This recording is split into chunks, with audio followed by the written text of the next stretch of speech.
آج ہم آپ کو جو کہانی سنانے جا رہے ہیں وہ ایک چلاک مرغی اور ایک کسان کی ہے۔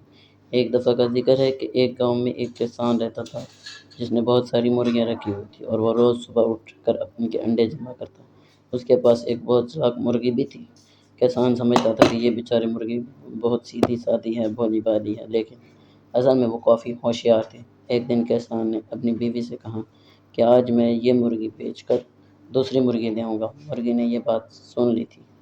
رات کو اس نے چپکے سے اپنے انڈے چھپا دیے اور صبح جب کسان آئے تو انڈے غائب تھے۔ کسان پریشان، یہ کیا ہوا؟ کہ آج تو اس مرغی نے انڈے دینے تھے۔ اور مرغی اطمینان سے ٹہلتی رہی اور اپنے آپ سے کہتی ہے، چلاک وہ نہیں جو منصوبہ بنائے، چلاک وہ ہے جو اسے ناکام کرے۔ پھر کسان نے اپنی بیوی سے کہا کہ میں آج اس مرغی کو بیچنے جا رہا تھا لیکن اس نے انڈے نہیں دیے، اس وجہ سے اس کا بازار میں ریٹ کم لگے گا۔ اب میں اس مرغی کو نہیں بیچوں گا۔